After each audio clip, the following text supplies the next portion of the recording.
नमस्कार दोस्तों, आज के मार्केटिंग सेगमेंट में आपका स्वागत है। आज हम बात करने वाले हैं मार्केटिंग प्लान या मार्केटिंग स्ट्रैटेजी के बारे में, और खास करके हम उन बातों के बारे में बात करने वाले हैं जिन बातों का ख्याल अपने बिजनेस शुरू करने से पहले पूरी तरह से करना ज़रूरी है। मार्केटिंग प्लान हमें ऐसे लगता है कि बिजनेस पहले शुरू कर लेते हैं हम, स्पेशली यदि छोटा सा बिजनेस हो तो पहले शुरू कर लेते हैं, फिर बाद में हम इस बारे में विचार करेंगे कि उसका प्रमोशन कैसे करना है, प्रोडक्ट्स कहाँ बेचने हैं, कस्टमर्स को कैसे लाना है। लेकिन मैं आपको आज बताऊंगा कि ये क्यों ज़रूरी है कि आपका जो मार्केटिंग प्लान है बिजनेस शुरू करने से पहले वो बन जाना क्यों ज़रूरी है। इसे हम गो टू मार्केट स्ट्रैटेजी भी कह सकते हैं। मेरा नाम राहुल काले है। काफ़ी छोटी उम्र में मैंने अपना खुद का बिजनेस शुरू किया था, और एक बहुत छोटा सा बिजनेस था वो। हम लोग कॉस्मेटिक्स बनाते थे और भी मार्केटिंग रिलेटेड बिजनेसेस हैं, लेकिन मैं आपको इसके बारे में बताऊंगा क्योंकि हमने वो छोटे स्केल में शुरू किया था, और हमारे जो प्रोडक्ट्स हैं वो पूरे देश में, इंडिया के बाहर भी, ऑनलाइन बड़े बड़े ग्राहकों तक पहुंचा पाए। तो मुझे अक्सर लोग पूछते थे कि आपने इतने छोटे स्केल में बिजनेस शुरू किया है, लेकिन आप पूरे देश भर में कैसे ये लेके गए। मुझे ये लगता है कि दो चीज़ें बहुत हमने अच्छी से की। सबसे पहले ये कि हमने बहुत अच्छी तरीके से हमारे ग्राहक को जान लिया था। हमारा ग्राहक कौन है, वो कहाँ रहते हैं, वो क्या खरीदते हैं, उनकी क्या इच्छाएं हैं, उनकी क्या ज़रूरत है। और दूसरा, हमने ये प्लान बनाया कि हम एग्जैक्टली क्या बेच रहे हैं जो इन ग्राहकों की जो ज़रूरतें हैं वो अच्छी तरह से पूरा कर पाए। ये दो चीज़ें थी जिसके कारण मैं ये समझता हूँ कि हमारा बिजनेस सफल रहा। तो चलिए आज हम इसके बारे में बात करेंगे कि हमने हमारा मार्केटिंग प्लान बिजनेस शुरू करने से पहले कैसे बनाना है, ताकि हम हमारा जो बिजनेस है वो पहले से ही सफलता की ओर ले जा सके। 4 चीज़ें हैं जिनका हमने बहुत अच्छी तरह से विचार करना चाहिए। सबसे पहली बात यह है कि आप क्या बेच रहे हैं, वो प्रोडक्ट क्या है जो आप एग्जैक्टली बेचना चाहते हैं। दूसरी बात, ये आप किसे बेचना चाहते हैं। तीसरा, आप आपका प्रोडक्ट कहाँ बेचेंगे।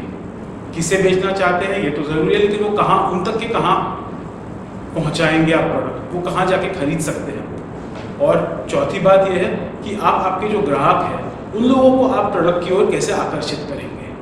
जब तक आप इन चारों चीज़ों का अच्छी तरह, पूरी तरह विचार नहीं करते हैं, तब तक के आपका मार्केटिंग प्लान जो है वो सक्सेसफुल नहीं हो पाएगा। मार्केटिंग एक्टिविटीज सक्सेसफुल होने के लिए अपने को क्या ज़रूरी है। ये ज़रूरी है सबसे पहली बात कि हमें ये पता होना चाहिए कि लोगों की क्या आवश्यकता है। ऐसी कौन सी चीज़ें जिन्हें हम कहते हैं मार्केट नीड या कंज्यूमर नीड, ऐसी कौन सी चीज़ें हैं जो लोगों को, ग्राहकों को बहुत अवश्य लगती है, बहुत ज़रूरत है उन चीज़ों की। दूसरी कि अपन ऐसा क्या ऑफर कर रहे हैं, प्रोडक्ट या सर्विस, जो इस ज़रूरत को पूरा करते हैं। फिर हमें इस बारे में विचार करना है कि जो अपने ग्राहक है वो इस प्रोडक्ट को या उस सेवा को कहाँ खरीद सकते हैं। और हमें ये भी सोचना है कि किस कीमत में हमें ये बेचना है, बिकॉज कीमत बहुत ज़्यादा रखेंगे तो लोग नहीं खरीदेंगे, बहुत कम रखेंगे तो हमारा मुनाफा नहीं होगा। तो एक करेक्ट प्राइस लेवल अपने को डिसाइड करना ज़रूरी है। और चौथी बात कि हम लोगों को उस प्रोडक्ट के बारे में कैसे बताएंगे, उन्हें उस बारे में कैसे आकर्षित करेंगे। तो इन सब चीज़ों का हमें बहुत पूरी तरह से विचार करना ज़रूरी है, तभी जाके हम मार्केटिंग प्लान बना सकते हैं। तो आइए अब जानते हैं कि बिजनेस शुरू करने से पहले हमें किन चीज़ों का ख्याल रखना बहुत ज़रूरी है। इसे हम गो टू मार्केट स्ट्रैटेजी भी कह सकते हैं, या ये कह सकते हैं making your marketing plan before starting the business. तो चलिए हम पहले क्वेश्चन की ओर चलते हैं। What are you selling.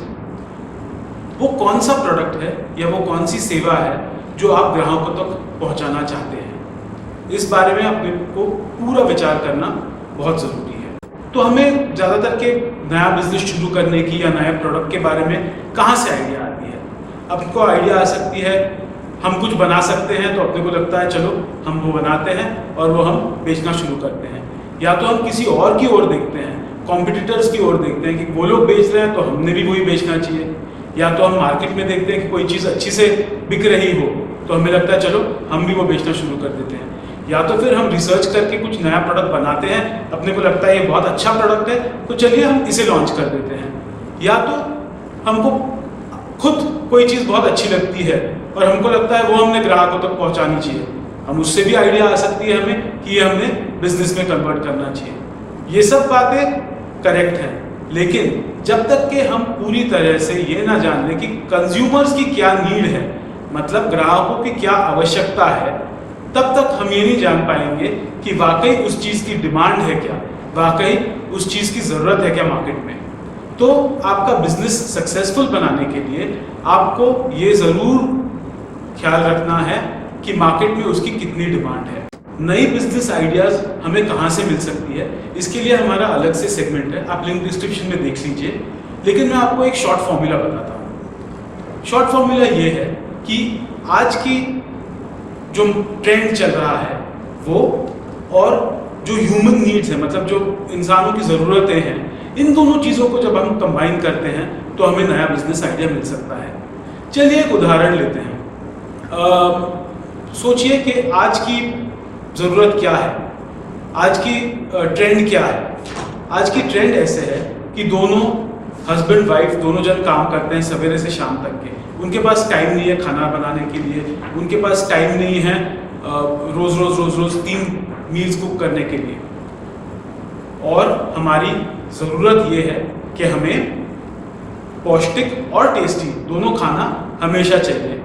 तो इन दोनों चीज़ों को यदि हम कंबाइन करें कि हमारे पास टाइम नहीं है खाना बनाने के लिए, लेकिन तो भी हमको पौष्टिक और टेस्टी खाना हम हर समय चाहिए, इन दोनों चीज़ों को हम यदि कंबाइन करें तो क्या ऐसी कौन सी बिजनेस आइडिया आ सकती है अपने को। सोचिए, मे बी आप घर पे यदि बहुत हाइजीनिक कंडीशन में आप यदि खाना बनाएं और लोगों तक वो पहुंचाएं, ग्राहकों तक आप वो पहुंचाएं, तो वो एक बिजनेस आइडिया हो सकती है।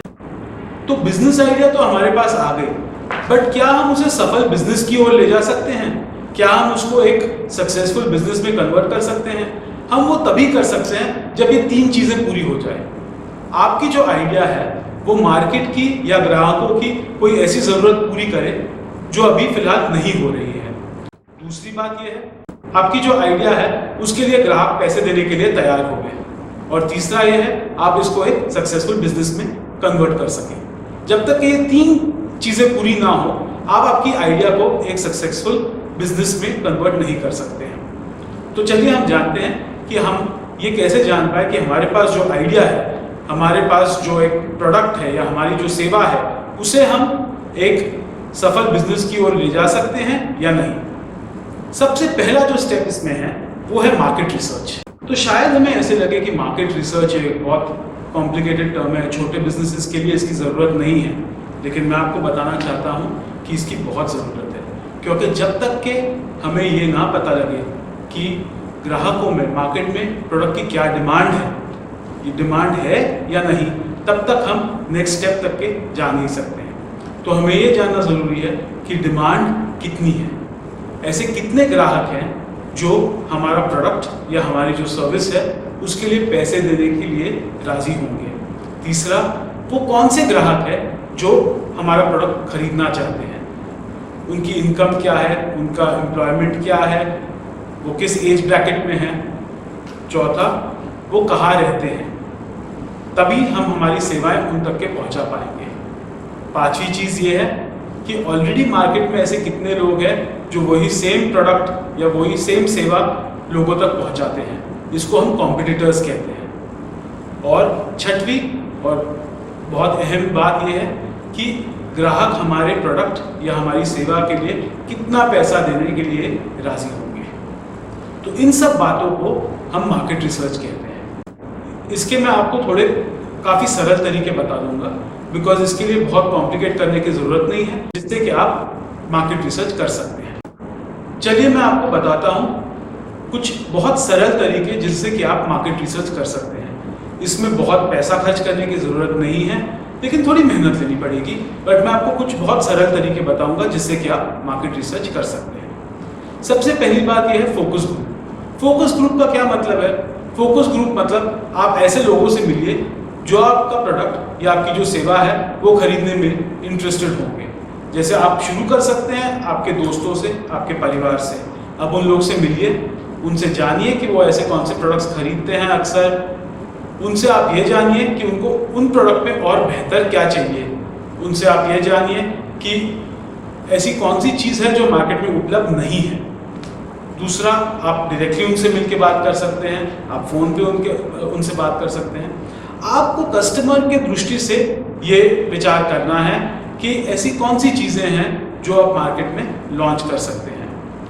दूसरा, आप खुद जाके मार्केट विजिट कीजिए, वहाँ पे आप जो ग्राहक शॉपिंग कर रहे हैं, जो खरीद रहे हैं चीज़ें, उनको आप ऑब्जर्व कीजिए, उनको गहराई से देखिए कि वो कैसे प्रोडक्ट खरीदते हैं। उनसे आप पूछ भी सकते हैं कि वो जो खरीद रहे हैं उसमें उनको कुछ बेहतर यदि मिले तो वो उसके लिए और पैसे देने के लिए तैयार होंगे या नहीं होंगे, या उनको ऐसी कोई सेवा है या जो प्रोडक्ट है जो आज उपलब्ध नहीं है मार्केट में। तब आप जान सकते हैं कि जो ग्राहक आज के डेट में जो ग्राहक खरीद रहे हैं चीज़ें, उनके लिए आप और क्या नया दे सकते हैं। चौथा, कंपटीशन। कंपटीशन मतलब हमने इसके बारे में पहले भी बात की थी कि बाकी जो व्यापारी हैं वो लोग क्या कर रहे हैं मार्केट में, हम उनसे क्या सीख सकते हैं। ऐसा तो ज़रूरी नहीं है कि हमारी हर जो बिजनेस आइडिया है वो नई है। लोग ऑलरेडी पहले से इसको बेच रहे होंगे उस प्रोडक्ट को, या वो सेवा उपलब्ध होगी मार्केट में, लेकिन हम उनसे सीख सकते हैं जो लोग ऑलरेडी ये प्रोडक्ट बेच रहे हैं कि वो ऐसा क्या कर रहे हैं जिससे कि ग्राहक वो चीज़ बार बार खरीद रहे हैं। मे भी हम उनसे कुछ सीख सकते हैं और उसको हम और बेहतर तरीके से ग्राहकों तक पहुंचा सकते हैं। दूसरा, ऑनलाइन इंटरनेट के ज़रिए हम काफ़ी सारा रिसर्च ऑनलाइन कर सकते हैं। पहले तो आप जाके देखिए कि क्या क्या अवेलेबल है, उसकी क्या कीमत है, एक चीज़ क्यों इतनी पॉपुलर है। आप रिव्यूज़ पढ़ सकते हैं, ग्राहक उन चीज़ों के बारे में क्या लिख रहे हैं, क्या बोल रहे हैं, वो आप गहराई से देखिए। फिर आपको इस बात का एहसास होगा कि हम जो बेचना चाहते हैं वो हम और बेहतर कैसे कर सकते हैं, वो हम और ग्राहकों तक अच्छी तरीके से कैसे पहुंचा सकते हैं। तब आपको आपकी जो बिजनेस आइडिया है वो आप जान पाएंगे कि वो बिजनेस आइडिया सक्सेसफुल हो सकती है या नहीं। लास्ट स्टेप मैं ये सजेस्ट करूंगा कि आप टेस्ट मार्केट कीजिए। टेस्ट मार्केट मतलब आपने जो फोकस ग्रुप तैयार किया है, जो आपकी फ्रेंड्स हो, फैमिली हो, जो भी हो, उन लोगों को आप सैम्पलिंग दीजिए, आपका प्रोडक्ट का थोड़ा सैंपल दीजिए और उनका फीडबैक कलेक्ट कीजिए। फीडबैक मतलब वो प्रोडक्ट इस्तेमाल करने के बाद वो उस प्रोडक्ट के बारे में क्या कहते हैं, वो आप उन लोग से जान लीजिए। तब आप जान सकेंगे कि आपकी जो बिजनेस आइडिया है वो वाकई सफल हो सकती है या नहीं। तो दोस्तों, ग्राहकों के मन तक पहुंचने के लिए मार्केट रिसर्च करना बहुत ज़रूरी है। ये जानने के लिए कि आपकी जो बिजनेस आइडिया है वो सफल हो सकती है या नहीं, आपको ग्राहकों के मन में क्या चल रहा है वो जान लेना बहुत ज़रूरी है। अब हमने जान लिया है कि ग्राहकों के मन में क्या चल रहा है। अब मैं एक और बहुत इंपॉर्टेंट पॉइंट आपसे डिस्कस करना चाहूँगा, वो है वैल्यू प्रोपोजिशन। वैल्यू प्रोपोजिशन का मतलब है वो खासियतें जो आपके प्रोडक्ट में या आपकी सेवाओं में हैं, जो इस सवाल का जवाब दे सके। ग्राहकों के मन में ये सवाल जागृत होता है कि मैंने ये प्रोडक्ट या ये सेवा आपसे ही क्यों खरीदनी चाहिए।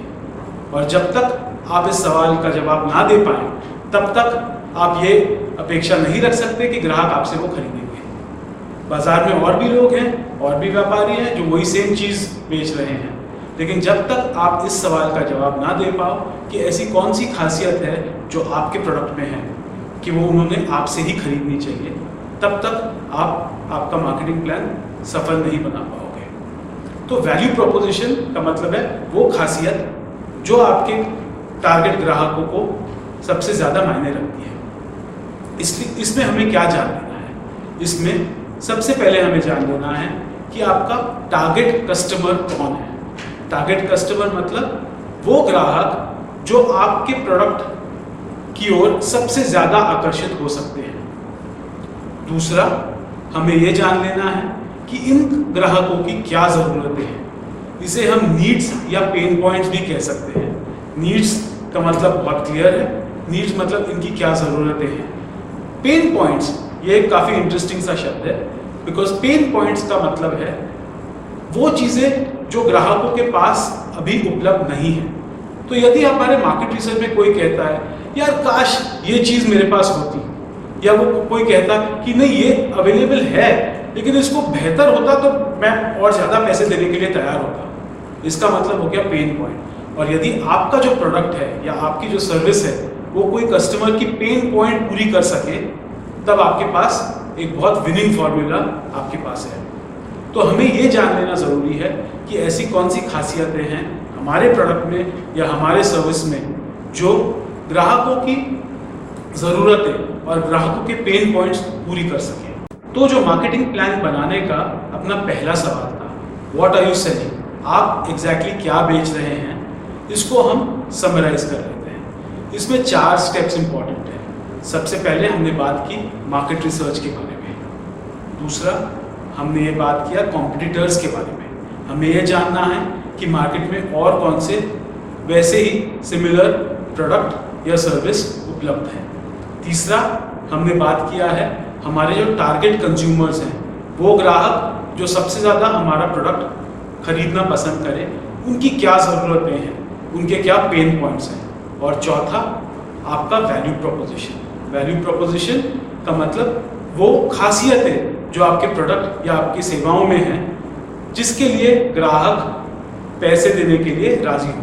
वैल्यू प्रोपोजिशन मतलब प्रोडक्ट की आपकी जो खासियत है वो हम कैसे जान सकें, इसमें चलिए थोड़ा डिटेल में हम जान लेते हैं। प्रोडक्ट डिफरेंशिएशन का मतलब है वो खासियतें आपके प्रोडक्ट में जो आपको औरों से हटके बनाती हैं। मे बी आपका प्रोडक्ट डिफरेंशिएशन ऐसा हो सकता है कि आपका प्रोडक्ट आपने बहुत रिसर्च करके आपने कोई बहुत ऐसा यूनिक प्रोडक्ट बनाया है जो कहीं अवेलेबल ही नहीं है। शायद आप हाइजीन यानी स्वच्छता इसे हाईलाइट करना चाहें। आज के इस ज़माने में जब स्ट्रीट पे मतलब स्ट्रीट फूड बिक रहा है, स्टॉल्स भी हैं, मार्केट स्टॉल्स भी हैं, वहाँ पे यदि आप स्वच्छता को हाईलाइट करते हैं और ग्राहकों तक ये बात पहुँचाते हैं कि आपने किस तरह से स्वच्छ वातावरण निर्माण किया है आपके स्टॉल में, मेरे ख्याल से वो काफ़ी आकर्षित करेगा कस्टमर्स को आपकी बिजनेस की ओर। तो प्रोडक्ट डिफरेंशिएशन मतलब ऐसी कोई खासियतें जो आपके प्रोडक्ट को औरों से हटके बनाते हैं।